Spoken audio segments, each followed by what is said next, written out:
Welcome to the HPJ Talk podcast series. Today I'm visiting with Buck Wehrbein, and we're here to kind of talk about the upcoming NCBA Convention, which he's very much a part of the planning, and also some of the issues that are ahead for ranchers as they kind of look to their 2025 and 2026 and maybe what's a little bit ahead. So welcome, Buck.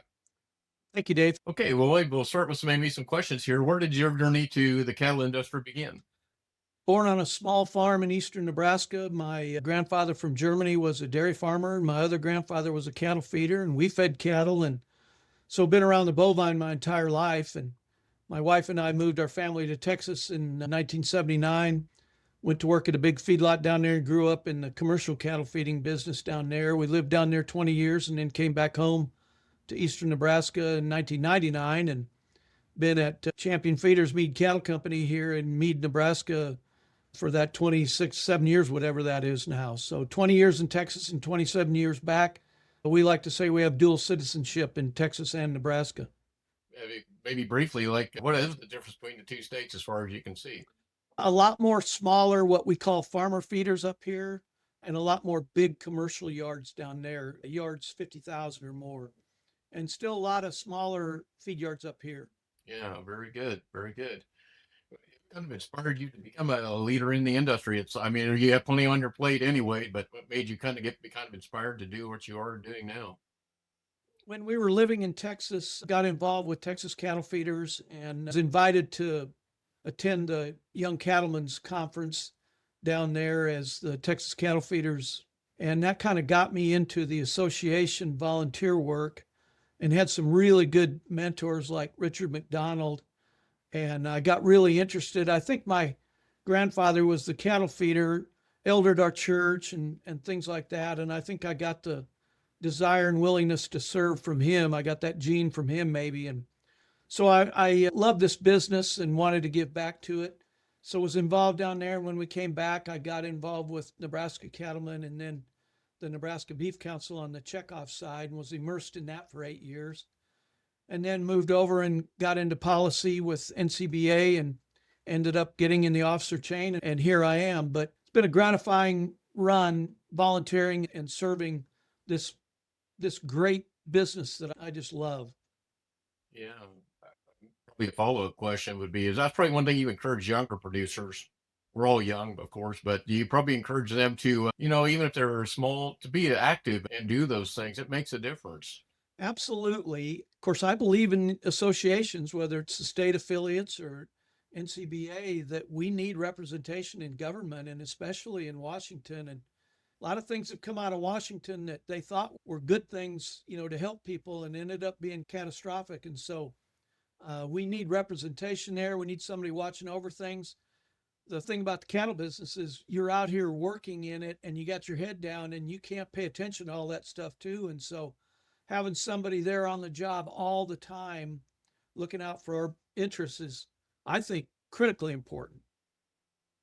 Admired cattle producers because they're really the people that they don't really receive a lot of. There's pretty much free market. You have to buy your grain on the free market, you have to market your cattle on the free market. There's not a lot of what they might call security blankets. You're making your own decisions and you have to carry those things through without a lot of intervention. And so that's something I think it's to be admired. It's something that we all enjoy. What keeps me in this business, I think, is I love the animals themselves. I like being around them and I like the people, all the people from customers to our employees to cattle buyers. I like the people and then I like the game, what you're talking about. It's a big, big challenge for the producer out there, the cow-calf guy.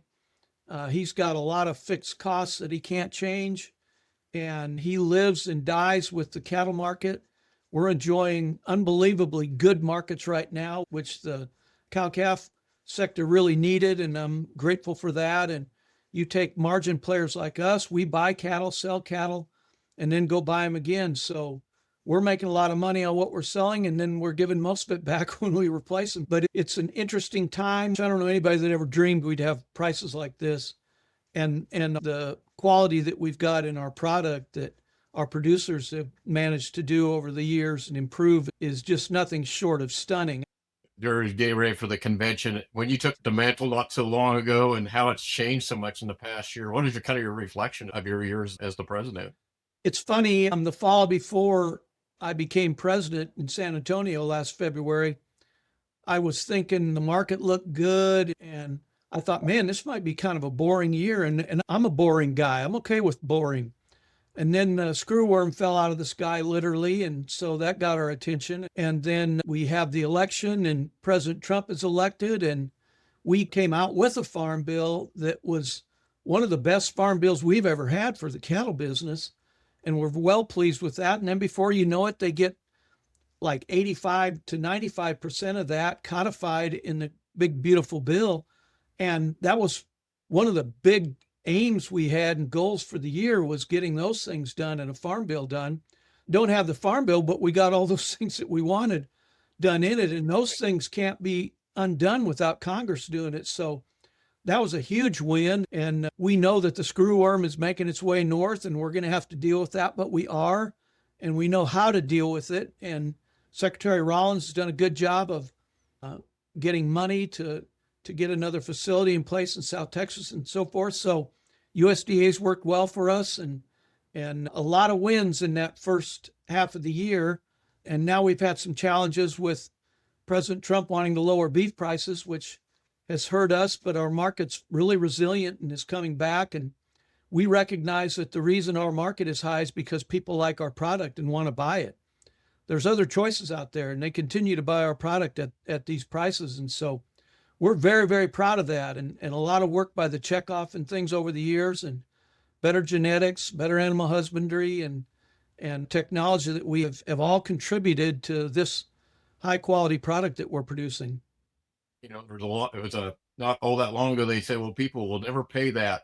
But when you produce the quality, it's amazing what they will buy. And I think of, like you and many others in the industry have long advocated that we have got to make sure we have a product that the consumer is willing to pay it. And if they're willing to pay it and enjoy it, and there's a profit motive with it too. And so, that's something I've noticed over maybe even in the last 15 years. Amen, brother. And that is due to hard work for decades, for generations of improving genetics and things that our producers have done. They have earned this. And it's also interesting. Yes, beef prices are high, but when you compare it to overall inflation and so forth, it hasn't changed much how long it takes a person to work to buy a pound of ground beef. That's an interesting number that CattleFax has. And it really hasn't changed much for the last 10 years or so. It takes about as much time of work to buy a pound of ground beef as it ever has. So even though it feels like it's really high, when you kind of peel the onion back, it's better than you might think. Need to take a look at that. I think that's very fascinating. I did not really think about that too much. When you go to a store, you buy what you need, and you don't really think about it too much. But I think that's a point very well taken. That's good that they are on that. That's great. Yep, What do you want to absolutely. produce? Absolutely. Sure. So what do you want producers maybe to know about the NCBA convention, that from your perspective that you would hope that they would, ranchers, whether they're first timers or veterans, what do you hope they'll get out of it? One of the great things about convention is getting to see people and reacquaint and meet new people and see the products that are out there. And there's always new products coming along. So the trade show and all of those people that support us, it is a great big part of it. Seeing people and I'll see a lot of cattle feeding customers and people I buy cattle from and so forth there, and that's all great.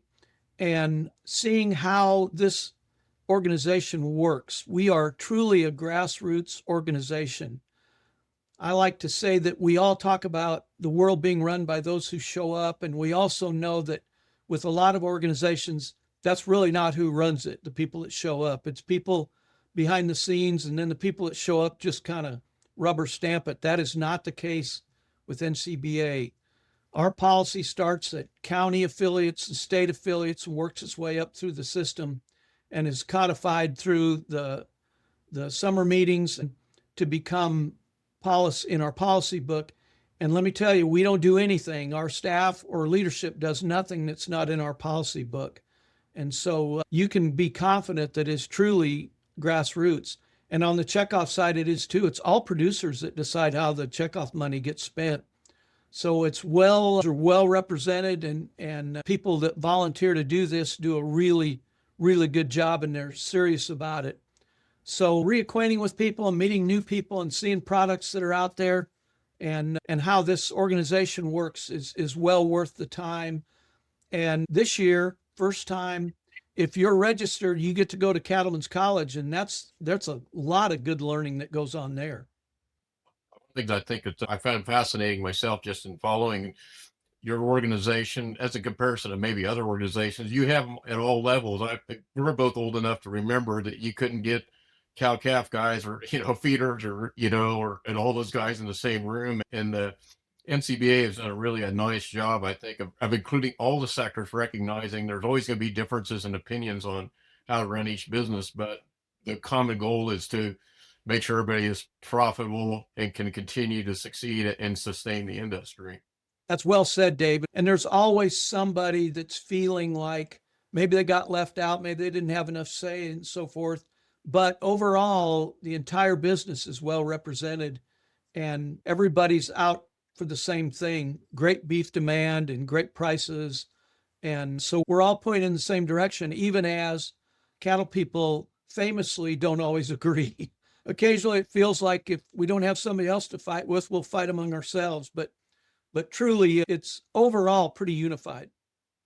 That's great. What other challenges do you see coming up in the industry itself? Obviously, we talked about the screwworm and where we're at with some of that. That's something that, and certainly you and I talked maybe a month ago about some of the meat packing capacity and things like that. Are we you think maybe we'll head into a period where we're maybe more stable now? And, certainly the screwworm first and then maybe a little bit about packing plant capacity.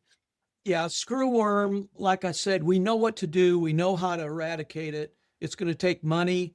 The people along the border are going to get drugged through a knothole doctoring calves. That is going to happen, I think. But maybe we can deal with it and get it behind us relatively quickly. And people are ready. And so that's the good thing about that.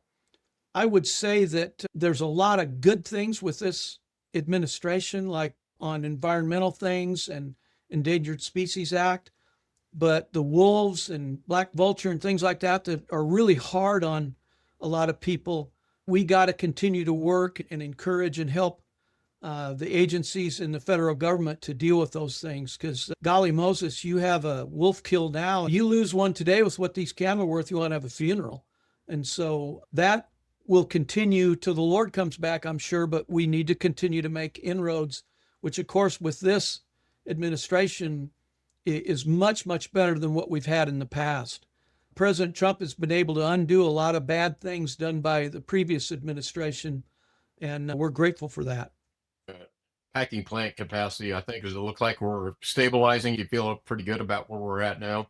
Well, we're fortunate that the herd number is such that we have the capacity still, even losing that plant and a half, you might say, to deal with it, but you have to get the cattle where they need to go. There's capacity for it, but it's not right there. And this is going to be difficult and hard on the people near the Lexington plant and then the Amarillo plant to deal with that change. And so there's going to be some extra freight and things like that. But there is enough capacity, and that is good. We also have that new plant in North Platte, Nebraska. There's one being built in Amarillo.